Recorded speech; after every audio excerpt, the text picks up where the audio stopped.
నమస్తే, welcome to Sri Power news. ముందుగా headlines. Amaravati beautification green blue master plan పై సీఎం చంద్రబాబు నాయుడు సమీక్ష. అంతర్జాతీయ స్థాయి ప్రమాణాలతో పార్కులు హరిత ప్రాంతం ఉండేలా చర్యలు తీసుకోవాలని అధికారులకు ఆదేశం. సింగపూర్ పర్యటన సక్సెస్ అయిందన్న మంత్రి నారా లోకేష్. 45,000 కోట్ల పెట్టుబడులు వచ్చాయని వెల్లడి.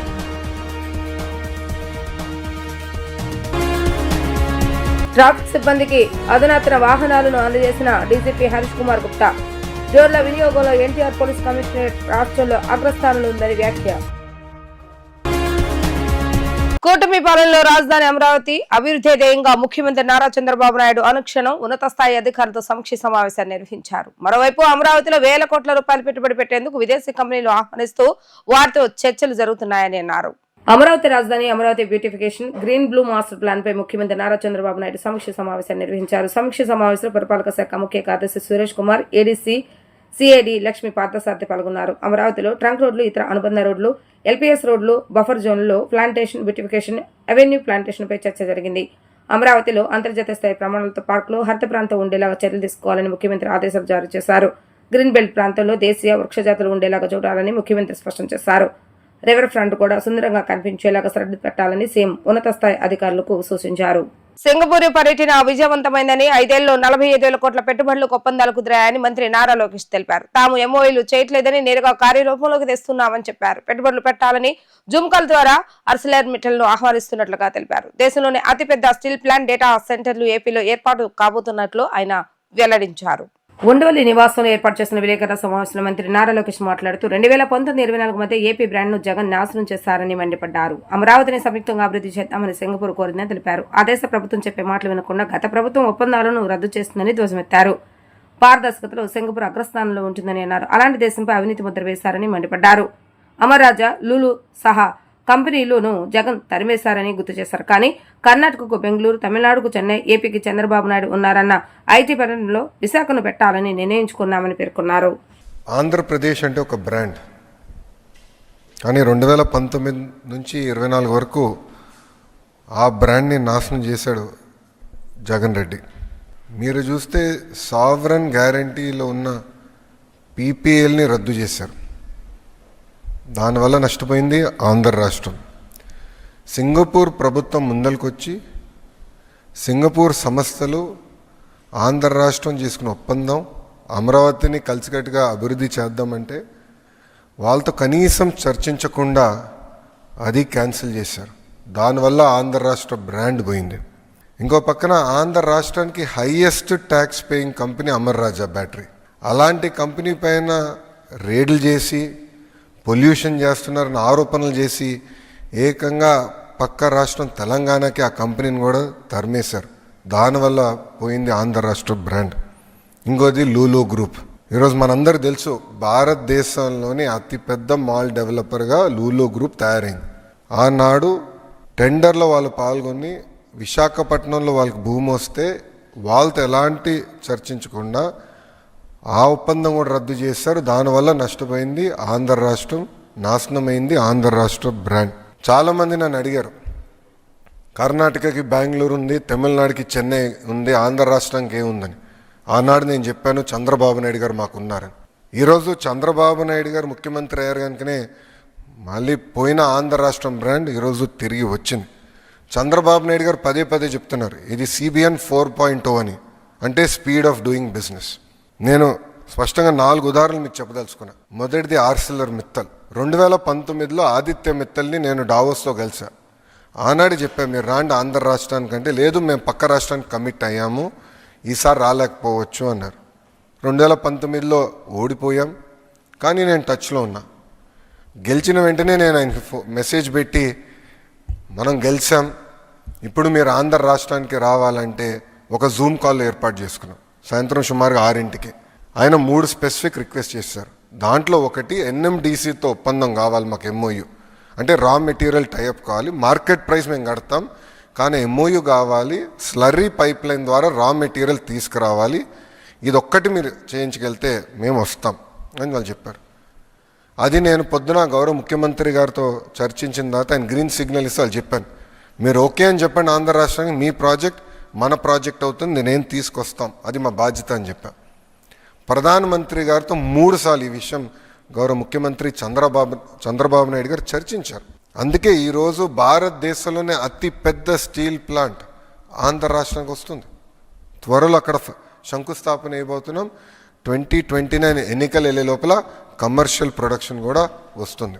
ఏకపక్షంగా ఒప్పందాలు రద్దు చేసి అవినీతి ఆరోపణలు చేసి ఆ సింగపూర్ కంపెనీని పంపించేశారు. 5 ఏళ్ళలో 45,000 కోట్ల పెట్టుబడి ఆంధ్ర రాష్ట్రానికి తీసుకొస్తామని మేము ఒక ఒప్పందం కుదుర్చుకున్నాం. రెస్పాన్స్ అనేది వాళ్ళ దగ్గర నుంచి అద్భుతంగా ఉంది. ఇదంతా యువతకి గుడ్ న్యూస్, జగన్కి బ్యాడ్ న్యూస్. ట్రాఫిక్ కంట్రోల్ నేరాల నివారణలో విజయవాడ పోలీసులు చేస్తున్న పనితీరు ప్రశంసనీయమని డీజీపీ హరీష్ కుమార్ గుప్తా పేర్కొన్నారు. డ్రోన్ల వినియోగంలో విజయవాడ కమిషనరేట్ రాష్ట్రంలో అగ్రస్థానంలో ఉందని డీజీపీ తెలిపారు. సీసీ కెమెరాలు, డ్రోన్ల వినియోగంతో నేరాల సంఖ్య క్రమంగా తగ్గుతుందని అన్నారు. టెక్నాలజీ ఆధారిత ట్రాఫిక్ పోలీసింగ్ ను మరింత సమర్థవంతంగా చేసేందుకు ఎన్టీఆర్ జిల్లా పోలీసులు కొత్త కార్యాచరణ చేపట్టారు. ఈ కార్యక్రమంలో డీజీపీ హరీష్ కుమార్ గుప్తా పాల్గొని ట్రాఫిక్ సిబ్బందికి ఆధునిక సాంకేతిక పరికరాలు అందజేశారు. 40 ట్రాఫిక్ పెట్రోలింగ్ బైక్లు, డ్రోన్లు, బ్యాటన్లు, ఇతర పరికరాలు సిబ్బందికి స్వయంగా అందజేశారు. ఈ కార్యక్రమంలో విజయవాడ పోలీస్ కమిషనర్ రాజశేఖర్ బాబు, ఇతర అధికారులు పాల్గొన్నారు. ఈ సందర్భంగా డీజీపీ మాట్లాడుతూ ట్రాఫిక్ కంట్రోల్ నేరాల నివారణలో విజయవాడ పోలీసులు చేస్తున్న పనితీరు ప్రశంసనీయమని పేర్కొన్నారు. ఛాలెంజ్ గా తీసుకుని టీం పనిచేస్తుందని, అస్త్రం టూల్ ద్వారా మంచి ఫలితాలు వచ్చాయన్నారు. ఈ విధానాన్ని రాష్ట్ర వ్యాప్తంగా అమలు చేస్తామని తెలిపారు. డ్రోన్ల వినియోగంలో విజయవాడ కమిషనరేట్ రాష్ట్రంలో అగ్రస్థానంలో ఉందని డీజీపీ తెలిపారు. సీసీ కెమెరాలు, డ్రోన్ వినియోగంతో నేరాల సంఖ్య క్రమంగా తగ్గుతుందని అన్నారు. ట్రాఫిక్ డ్యూటీ చాలా కఠినమైందని, ఉదయం నుంచి రాత్రి వరకు వర్షం, ఎండ అని లెక్క చేయకుండా విధులు నిర్వర్తిస్తున్నారని అన్నారు. ఈ విధానం ప్రజలకు మెరుగైన సేవలు అందజేయడంలో తాము ముందుంటామని హరీష్ కుమార్ గుప్తా వెల్లడించారు. Vijayawada city, the initiatives which are being taken in Vijayawada city for last 1 year or more are exemplary in the state itself. It's number one. The challenges are too many in Vijayawada, being a very congested place in the sense the width of the roads is not commensurate with the kind of traffic it's facing. With about, I think maybe 8 lakhs of 8 or more lakh vehicles per day moving in the city, in such a small city, is a big challenge. But I must appreciate the kind of initiatives, the technology which is being used. So that has really helped. In fact, your Astram tool we have used in Yogandhra program, and it was a highly successful operation. And because of that, we were able to manage such a large program with about 4 to 5 lakh people in a stretch of 26 kilometers. So it was an Astram tool is a beautiful tool. In fact, we want to extend it to all over the state at some point of time. And I am sure the CCTV cameras, I think the number of CCTV cameras in Vijayawada Commissionerate is the highest in the state. And now with the drones and this thing, so still the things will be improving. Whether it is on the crime front or traffic front, you are the model for all of us. Apart from that, I must appreciate each and every member of the Vijayawada City Police Force who has been doing an excellent work day and night. And our additional DCP Prasanna, he is the role model for all of us. So in fact, after retirement, we are taking him back. Don't bother. That's only. We are taking him back. Because he has such a domain knowledge, dedication. Traffic is the toughest job. It's the toughest job in the world. Sun, rain, whatever it is, he has to stand. And if you ask me to stand for 7-8 hours in a day, I can't do that on everyday basis. A traffic constable, if he's standing for 7-8 hours, it's the toughest job in the world. He takes risk with respect to his health, his mental condition, and the kind of stress he undergoes. I think nobody can tolerate on everyday basis. One day is okay, but everyday basis is standing means it's doing as we must appreciate their efforts which they are putting to make the life easier for others. So I must appreciate all the members of the Vijayawada City police force in general, and particularly the traffic personnel, who each and every member, right from home guard upwards, and AP State Police is with the Vijayawada City Police. Whatever support you require, we are ready to give you, whether it's in terms of finance or otherwise also. We'll try to improve the traffic condition. We want to see the Vijayawada Traffic Police as the model, as a model for the entire state as well as the country. We'll bring in the best in the world. Singapore లో అమరావతి నిర్మాణానికి సంబంధించిన పలు అంశాలను మంత్రి నారాయణ అధ్యయనం చేశారు. Singapore land transport authority ప్రతినిధులతో CRDA commissioner Kannababu సమావేశమయ్యారు. సింగపూర్ లో ఉపరితల రవాణా మౌలిక వసతుల కల్పన చేస్తున్న ల్యాండ్ ట్రాన్స్పోర్ట్ అథారిటీ ప్రజా రవాణా వ్యవస్థ, వాకింగ్, సైకిల్ ట్రాక్ల ఏర్పాటు పర్యవేక్షించారు. అమరావతి రాజధానిలో రోడ్ ట్రాన్స్పోర్ట్ పై సంస్థ ప్రతినిధులతో ఆయన చర్చించారు.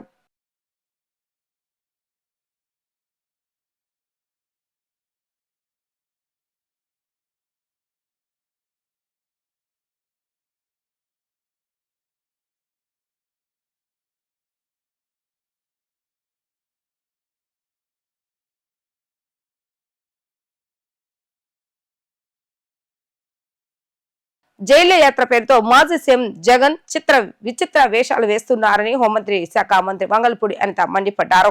మహిళలను ఎవరినైనా కించపరిస్తే వారిని ప్రోత్సహిస్తున్నామనే జగన్ ధోరణి సీఎంగా ఉన్నప్పుడు మారలేదని, ఇప్పుడు ఆ బుద్ధి పోలేదని విమర్శించారు.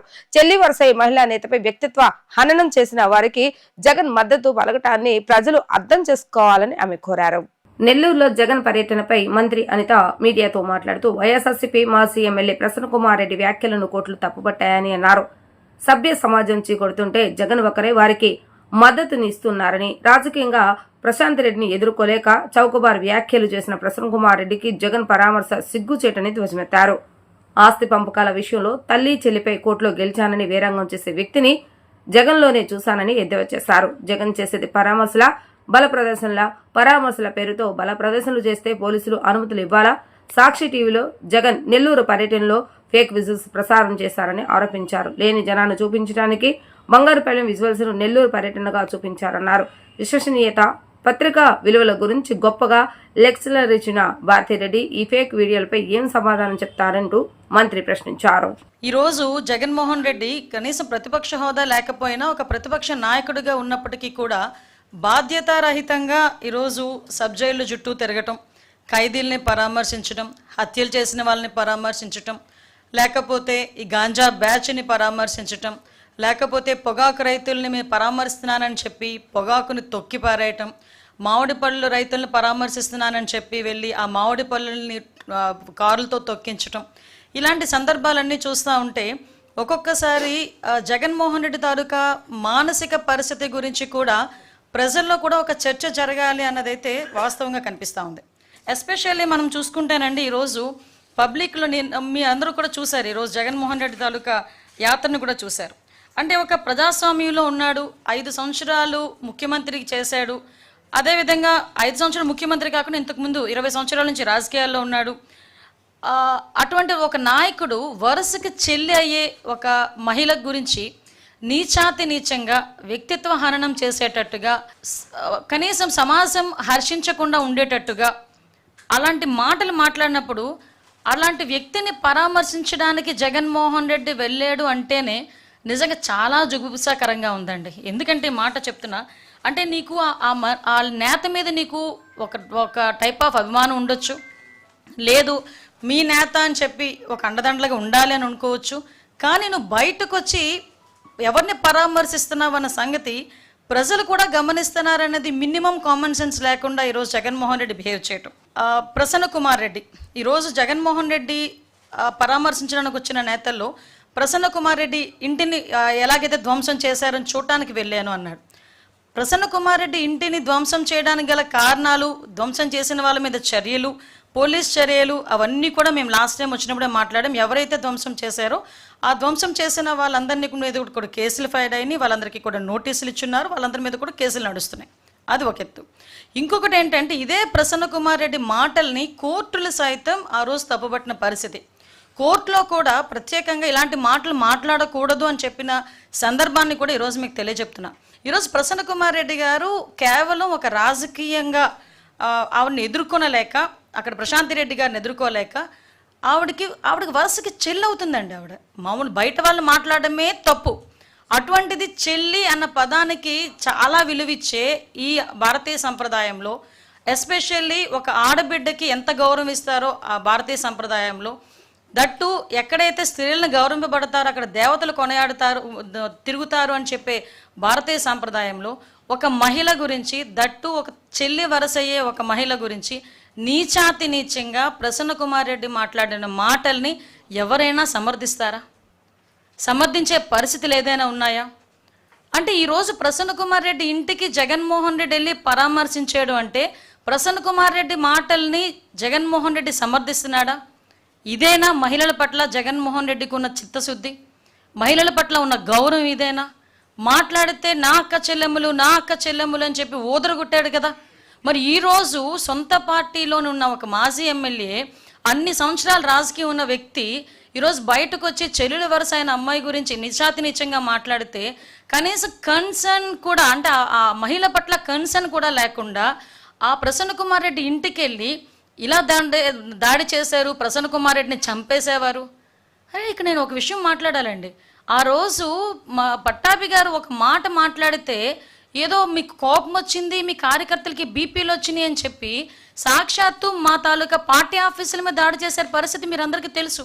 మ్యాజిక్ ద్వారా డబ్బులు సృష్టించడం సాధ్యం కాదని సీనియర్ మ్యూజిషియన్ క్రాంతికార్ అన్నారు. కొంతమంది మోసగాళ్లు లక్షల రూపాయలు ఇస్తే కోట్లాది రూపాయలు వర్షంగా కురిపిస్తామంటూ బారిష్ గురు పేరుతో మోసాలు చేస్తున్నారని అన్నారు. మరికొందరు రైస్ పుల్లింగ్ పేరుతో పురాతన నాణ్యాలు, వస్తువులు వంటి వాటిని చూపించి కోట్ల రూపాయల ధరలు పలుకుతుందంటూ అమాయకులు మోసం చేసి డబ్బులు దండుకుంటున్నారని అన్నారు. గుప్త నిద్ర పేరుతో మరికొందరు మోసాలకు పాల్పడుతున్నారని చెప్పారు. ఇటువంటి మోసాలను ప్రజలు వారు నమ్మవద్దని క్రాంతికార్ సూచించారు. బుర్డీ బాబాలు, కొంతమంది మోసగాళ్లు మిరాకిల్ క్రైమ్ పేరుతో ఏ విధంగా మోసాలకు పాల్పడుతున్నారనే విషయాన్ని గాంధీనగర్ ప్రెస్ క్లబ్ లో జరిగిన విలేకరుల సమావేశంలో సీనియర్ మ్యూజిషియన్ క్రాంతికార్ వివరించారు. ఈ సందర్భంగా క్రాంతికార్ మాట్లాడుతూ మోసాలు చేసేందుకు కొందరు మోసగాళ్లు మ్యాజిక్ చేసే మ్యూజిషియన్లను ఎంచుకొని వారి చేత మోసాలు చేయించి ఎక్కువ డబ్బులు దండుకుంటున్నారని చెప్పారు. తాము చేసేది మోసం అని తెలియక అనేక మంది మ్యూజిషియన్లు కేటుగాళ్లు బారిన పడి ఇబ్బందులు పడుతున్నారని చెప్పారు. అదే తరహాలో తన దగ్గర శిష్యులకు నేర్చుకున్న సుధాకర్ అనే వ్యక్తి మోసగాళ్లు బారిన పడి తాను చేసేది తప్పు అని తెలియక కొంతమంది ప్రజలను ఇబ్బందులు పెట్టాడని క్రాంతికార్ వివరించారు. తాను చేసిన తప్పును తెలుసుకుని క్రాంతికార్ పోలీసులకు లొంగిపోయేందుకు సిద్ధంగా ఉన్నాడని, పోలీసులు న్యాయస్థానాల శిక్షల తర్వాత సుధాకర్ కు మంచి ఉపాధి మార్గాన్ని తామంతా కల్పించేందుకు సిద్ధంగా ఉన్నామని చెప్పారు. సుధాకర్ చెప్పే విషయాలు గమనించి మిరాకిల్ క్రైమ్ కు పాల్పడుతున్న ముఠాలను పోలీస్ శాఖ గుర్తించాలని అన్నారు. పోలీస్ శాఖలో సైబర్ క్రైమ్ తరహాలో మిరాకిల్ క్రైమ్ విభాగాన్ని ఏర్పాటు చేయాలని అన్నారు. ఈ మేరకు రాష్ట్ర ముఖ్యమంత్రి, హోంమంత్రులను కలిసి మ్యూజిషియన్ల అసోసియేషన్ పక్షాన తాను వినతి పత్రాన్ని ఇవ్వనున్నట్లుగా క్రాంతికార్ వివరించారు. డబ్బు ఆశ చూపించి కొంతమంది మోసగాళ్లు ఏ విధంగా మ్యాజిక్ తో మోసాలు చేస్తారో ఈ విలేకరుల సమావేశంలో భాగంగా క్రాంతికార్ సుధాకర్ చూపించారు. సీనియర్ మ్యూజిషియన్ 71 ఏళ్ల వయసులో 45 ఏళ్ల మ్యాజిక్ అనుభవంతో సొసైటీలో అత్యాశకు పోయి చాలామంది ప్రజలు మోసగాళ్ల బారిక పడుతున్నారు. ఆ మోసాలు చేసే విధానాల్లో ఆర్పి రైస్ పుల్లింగ్ అని ఒక రాగి చెంబుని కొన్ని కోట్ల రూపాయలు విలువ చేస్తూనే ₹1,00,000 వసూలు చేసి వాళ్ళ దగ్గర మోసం చేస్తారు. ఆ చెంబు ఎందుకు పనికిరాదు. అలాగే బారిష్, ఒక గురువుని తీసుకొస్తారు, రూపాయలు వర్షం కురిపిస్తారు. మీరు కనుక ఒక 25 లక్షలు ఇస్తే మీకు 100 కోట్ల వర్షం మీ ఇంట్లో కురిపిస్తాడు ఆయన. అవి వాళ్ళకి చెల్లవు, గురువులకి చెల్లవు, మీకు చెల్తాయని చెప్పి వాళ్ళ 25 లక్షలు తీసుకొని ఆ మీడియేటర్స్ మాయమవుతారు. గురువుని మాత్రం ప్రదర్శనకు వాడుకుంటారు. ఆ గురువుకి కొంత డబ్బులు ఇచ్చి పంపించేస్తారు. ఈ మీడియేటర్స్ మాత్రం ప్రజల దగ్గర డబ్బులు తీసుకొని మాకు సమయం గురువు మాయమైపోయాడు, పారిపోయాడు అని చెప్తుంటారు. ఇలాగా గుప్త నిధులు మీ లోపల, మీ ఇంట్లోనో మీ పొలంలోనో కొన్ని కోట్ల రూపాయలు విలువైన బంగారం ఉంది అని గురువు వచ్చి అక్కడ నిమ్మకాయలు లేపి చూపిస్తాడు. నీకు అక్కడ నిమ్మకాయలు లేపేది కూడా అక్కడ పెట్టాను, యాక్చువల్గా మీరు చేయలేదు, ఇప్పుడు వెళ్ళే ముందు చూపిస్తాను. నిమ్మకాయ ఎలా గాల్లో తేలుద్ది అది కూడా చూడండి. ఓకే, అలాగా నిమ్మకాయలు వేస్తే అక్కడ లోపల నిధులు ఉన్నాయని చెప్తారు. గురువు వెళ్ళిపోతాడు. ఇది తవ్వడం కోసం 8 మంది గురువులు రావాలి, అష్టదిగ్బంధం చేయాలి, ఒక్కొక్కరికి 5 లక్షలు ఇవ్వాలని 40 లక్షలు, వీళ్ళు మీడియేటర్కి 10 లక్షలు, 50 లక్షలు తీసుకుంటారు. తవ్వుతారు. తర్వాత ఏదో లోపం జరిగింది, మళ్ళీ ఇంకా మేకలకు వేయాలని చెప్పేసి అలా వాళ్ళు ఎస్కేప్ అవుతారు, వీళ్ళు బాధితులు అవుతారు. ఈ విధంగా సొసైటీలో అనేక సులేమాన్ స్టోన్ ఇలాంటిది కనుక మీద ₹1,00,00,000 వస్తాయని చెప్తారు. అలాగా కొంచెం వాళ్ళకి మిరాకిల్ అంటే ఒక అద్భుతం చూపిస్తారు. వాళ్ళకి దానిలో ఒక అద్భుతం ఉన్నట్టు చెప్తారు, అది అమ్మేస్తారు, వాళ్ళు పారిపోతారు, దొరకరు. అలాంటివి చాలా దొరుకుతాయి. దానిలో భాగంగా ఈ మధ్య ఒక చిన్న మెజిషియన్ ఒక వేరే గ్రూప్ వచ్చి ఇతను పట్టుకెళ్ళి నువ్వు ఇట్లా బారిష్ కనుక సృష్టిస్తే బోల్డెన్ లక్షలు వస్తాయి అని చెప్పి తీసుకెళ్ళి అతను చేయించుకొని జనాల దగ్గర డబ్బులు తీసుకొని వాళ్ళు సగం తినేసి ఇతను కొంత ఇస్తున్నారు. బారిష్ కురిపించినప్పుడు వాడిన 50,000 రూపాయల్లో కొన్ని నోట్లు జనాలు పంచుతారు, మీడియట్స్ తినేస్తారు. ఈ విధంగా ఒక సుడిగుండంలో పడిపోయిన ఒక చిన్న మెజిషియన్ ఇతను తప్పు తెలుసుకొని ఇప్పుడు చట్టరీత్యా చట్టం ముందుకు వస్తున్నాడు, పోలీస్ డిపార్ట్మెంట్ హ్యాండ్ ఓవర్ అవుతున్నాడు, లీగల్గా అతని పైన చర్యలు తీసుకోవాలిగా. అలాగే ఎంతోమంది ఇతను మోసం చేసినటువంటి మీడియేటర్స్ ఉన్నారు, ఆ ఏజెంట్లు అందరి ఇది కూడా ఇతను ఇస్తున్నాడు. పోలీస్ డిపార్ట్మెంట్ వాళ్ళు ఎంక్వైరీ చేసి దానిపైన తగిన చర్యలు తీసుకుని సమాజ హితానికి పోలీస్ డిపార్ట్మెంటు నడుం కట్టాలని, ముఖ్యంగా మిరాకిల్ క్రైమ్ విభాగం ఆల్రెడీ కొన్ని చట్టాలు ఉన్నాయి కానీ ఇంకా కొన్ని కొత్తవి కావాలి. ఎందుకంటే రకరకాల మోసాలు వస్తున్నాయి మిరాకిల్ క్రైమ్లో, అంటే అద్భుతాలు చేస్తూ మోసం చేసిన క్రైమ్. మిరాకిల్ క్రైమ్ విభాగం కూడా ఏర్పాటు చేయాలని నేను మన ముఖ్యమంత్రి గారిని, డిప్యూటీ సీఎం గారిని, హోమ్ మినిస్టర్ గారిని అండ్ కల్చరల్ అఫేర్స్ తరఫున ఈ ప్రచారానికి వాడాలని చెప్పేసి త్వరలో ఒక లెటర్ని రిప్రజెంట్ చేయబోతున్నాను. సో ఇది ప్రజల దృష్టికి తీసుకెళ్ళాలి. ప్రజలు ఎవరు కూడా లక్షల కోట్ల రూపాయలు ఎవరు సృష్టించలేరు. సృష్టించే ఏదో కొద్ది డబ్బులు మ్యాజిక్ ద్వారా సృష్టిస్తారు. నిజంగా సృష్టింపబడవు, ఏది నాశనం కాబడవు. ఇది సైన్స్. కాబట్టి ప్రజలు ఎవరు కూడా డబ్బులకు ఆశలకు పడి కోట్ల రూపాయలు వస్తాయని, లక్ష రూపాయలు మోసపోవద్దని నేను మీడియా ముఖంగా నేను తెలియజేస్తాను. సామాజిక ఆస్తుల్ని ప్రకృత వనరులని కార్పొరేట్లకు దోచిపెడితే చూస్తూ ఊరుకునే ప్రసక్తే లేదని ప్రజా సంఘాలన్నీ తల స్పష్టం చేశారు. పాత బస్టాండ్ స్థలాన్ని ఉపాధి కల్పన పేరిట లూలుమాలకు అప్పగించాలని వారు తప్పుపట్టారు. ప్రభుత్వం తక్షణమే ఈ యొక్క నిర్ణయాన్ని విరమించుకోవాలని డిమాండ్ చేశారు. లేని పక్షంలో ప్రజాగ్రహాన్ని చవిచూడక తప్పదని కూటమి ప్రభుత్వాన్ని వారు హెచ్చరించారు. పౌర వేదిక ఆధ్వర్యంలో విజయవాడ పాత బస్టాండ్ ఆర్టీసీ స్థలాన్ని లూలు కంపెనీకి కట్టబెట్టడాన్ని వ్యతిరేకిస్తూ బందరుడ్లోని బాలచు భవన్లో రౌండ్ టేబుల్ సమావేశాన్ని నిర్వహించారు. ఈ సమావేశంలో ఆర్టీసీలోని వివిధ సంఘాల నాయకులు, పెన్షనర్ల అసోసియేషన్ నాయకులు, వ్యాపార సంస్థల నాయకులు, న్యాయవాదులు, వివిధ పౌర సంఘాల నాయకులు పాల్గొన్నారు. ఈ సందర్భంగా మాజీ mayor doctor Jandhyala Shankar, senior న్యాయవాది సుంకర రాజేంద్ర ప్రసాద్, పౌర వేదిక ప్రతినిధి సిహెచ్ బాబురావు తదితరులు మాట్లాడుతూ ఇది కేవలం ఆర్టీసీ సమస్య కాదని ప్రజలందరి సమస్య అని అన్నారు. సామాజిక ఆస్తులను, ప్రకృతి వనరులను దోచుకోవడమే పనిగా కూటమి ప్రభుత్వం పెట్టిందని ధ్వజమెత్తారు. దేశ విదేశాల్లో తిరుగుతూ తమ ఆస్తులు దోచుకోమని కార్పొరేటర్లకు ఆహ్వానం పలుకుతున్నారంటూ ఆగ్రహం వ్యక్తం చేశారు. గీత దాటుతున్న కూటమి ప్రభుత్వాన్ని అదుపులో పెట్టాల్సిన అవసరం ఉందన్నారు. తాము అభివృద్ధికి వ్యతిరేకం కాదని, అయితే కోట్లు విలువలు చేసి ప్రభుత్వ స్థలాలను కారు చౌకగా కట్టబెట్టడాన్ని ప్రశ్నిస్తున్నామని అన్నారు. ఉద్యోగాల కల్పన పేరిట ఇలాంటి చర్యలకు పాల్పడడం సరికాదని అన్నారు. ఎన్నో దేశాల్లో ఉన్న లులు మాలుకు ఎక్కడా స్థలాన్ని ఇచ్చిన దాఖలు లేదన్నారు. విజయవాడ వంటి అభివృద్ధి చెందుతున్న నగరాల్లో ట్రాఫిక్ సమస్య జటిలంగా మారుతుందని, ఇలాంటి తరుణంలో ఖాళీ ప్రదేశాల్లో పార్కింగ్కు అవకాశం కల్పించాలని సూచించారు. ఉపాధి కల్పన పేరిట రాయలసీమలో 85 ఎకరాలను సోలార్ విద్యుత్కు కట్టబెట్టారని మండిపడ్డారు. ప్రభుత్వ నిర్ణయంపై అన్ని ప్రజా సంఘాలను, ప్రజలను కలుపుకొని ఆందోళన తీవ్రతరం చేస్తామని, అవసరమైతే న్యాయ పోరాటం సైతం దిగుతామని వారు హెచ్చరించారు. రౌండ్ టేబుల్ సమావేశంలో taxpayers association, RTC union ప్రతినిధులతో పాటు వివిధ సంఘాల నేతలు ఈ కార్యక్రమంలో పాల్గొన్నారు. ఈ రోజున ప్రభుత్వం తీసుకున్నటువంటి నిర్ణయం విజయవాడ పాత బస్టాండ్ స్థలాన్ని లూలు సంస్థకి ఒక షాపింగ్ మాల్ నిర్మాణం చేయడానికి కేటాయించాలి అనేటువంటిది, ఆ నిర్ణయానికి వ్యతిరేకంగా ఇక్కడ పౌర సంఘాలు రౌండ్ టేబుల్ సమావేశాన్ని ఏర్పాటు చేయడం జరిగింది. దీనికి వ్యతిరేకంగా ప్రజలందరూ చర్చలో పాల్గొంటూ ఉన్నారు. మేము ప్రభుత్వానికి కొన్ని విషయాలను అడగదలుచుకున్నాం. సామాజిక ఆస్తుల్ని, సామాజిక సంపదని ప్రైవేట్ వ్యక్తులకి మీరు ఏ విధంగా కట్టబెడతారు అనేటువంటిది. మీరు సామాజిక ఆస్తులకి ధర్మకర్తలుగా వ్యవహరించాలి తప్పితే మీ ఇష్టరాజ్యం వచ్చినట్లుగా మీ సొంత సొమ్ములాగా, మీ తాతగాడి ముల్లిలాగా ప్రైవేట్ వ్యక్తులకి, కార్పొరేట్ శక్తులకి ఏ విధంగా దారాదత్వం చేస్తారు అని మేము ప్రశ్నించదలుచుకున్నాం. వీళ్ళు చెప్తా ఉన్నారు మేము అభివృద్ధి చేస్తూ ఉన్నాం, అభివృద్ధిలో భాగంగానే ఈ భూములన్నీ మేము కేటాయిస్తామనేటువంటి. ఈ 14 నెలల్లో మీరు చేసినటువంటిది అభివృద్ధి ఏమిటి, వీళ్ళు ఎన్ని భూములు కేటాయించారు అనేటువంటి లెక్కలు తీసుకున్నప్పుడు మరి ప్రజా సంపదని అభివృద్ధి పేరుతో ప్రైవేటు వ్యక్తులకైనా కేటాయించడానికి మీకున్నటువంటి అధికారం ఏమిటి? ఈ రోజున విజయవాడలో తీసుకున్నట్లయితే ఆ భూమి ఆర్టీసీ సంస్థకి ఎంతో ప్రయోజనకరంగా ఉంది. అదేవిధంగా పబ్లిక్ ట్రాన్స్పోర్టేషన్కి అది ఎంతో ఉపయోగపడతా ఉన్నది. దానిని తీసేసి మీరు ఏ విధంగా ఒక ప్రైవేట్ వ్యక్తులకి కట్టబెడతారని అడుగుతూ ఉన్నాం. మీకున్నటువంటి అధికారం ఏమిటి? ఆర్టీసీకి మీరు ఉచితంగా ఆ స్థలాన్ని ఇవ్వలేదు. అది మొట్టమొదటే గజం 16 రూపాయలకి మేము కొన్నట్లుగా ఆర్టీసీ వ్యక్తులు చెప్తా ఉన్నారు. మరి మీరు అమ్మేసిన స్థలానికి మీకు ఉన్నటువంటి హక్కు ఏమిటి, ఏ హక్కు ప్రకారం దీన్ని మరి మరో ప్రైవేట్ సంస్థకి దారాదత్తం చేస్తారు అనేటువంటిది కూడా మనం చెప్పదలుచుకుందాం. విజయవాడలో 400 కోట్ల రూపాయల విలువైనటువంటి ఆర్టీసీ పాత బస్టాండ్ స్థలాన్ని విశాఖపట్నం బీచ్ రోడ్లో 13.5 ఎకరాలైనటువంటి విలువైన స్థలాన్ని లూలు ఇంటర్నేషనల్ మాల్ సంస్థకి కేటాయించాల్సిన అవసరం ఏముంది? వ్యాపార సంస్థలకి కోట్ల రూపాయలు గడించుకోవటానికి ప్రజల యొక్క స్థలాలని కట్టబెట్టే అధికారం ఈ ప్రభుత్వానికి ఎవరిచ్చారు? ఉచిత ఆర్టీసీ బస్సు పథకం వచ్చే నెలలోంచి తీసుకొస్తామని చెప్తున్నారు.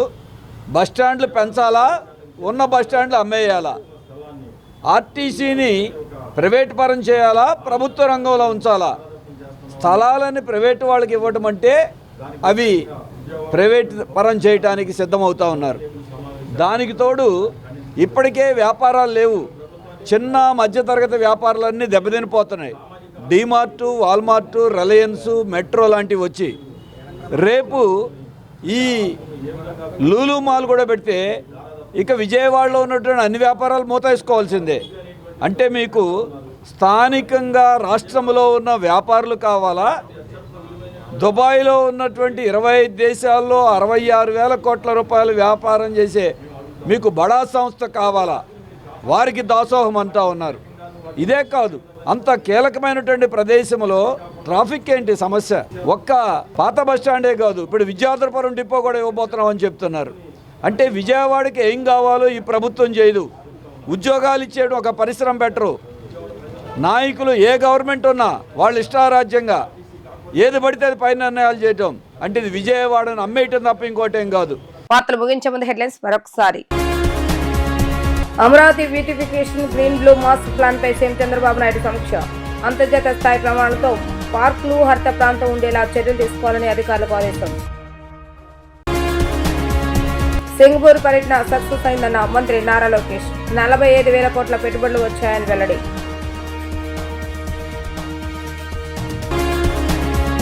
ట్రాఫిక్ సిబ్బందికి అధునాతన వాహనాలను అందజేసిన డీజీపీ హరీష్ కుమార్ గుప్తా. జోర్ల వినియోగంలో ఎన్టీఆర్ పోలీస్ కమిషనరేట్ రాష్ట్రంలో అగ్రస్థానంలో ఉందని వ్యాఖ్య. ఇవి రోజు వార్తా విశేషాలు. మరలా తిరిగి ప్రసన్న వార్తలు మళ్ళీ కలుద్దాం. అంతవరకు సెలవు. నమస్కారం.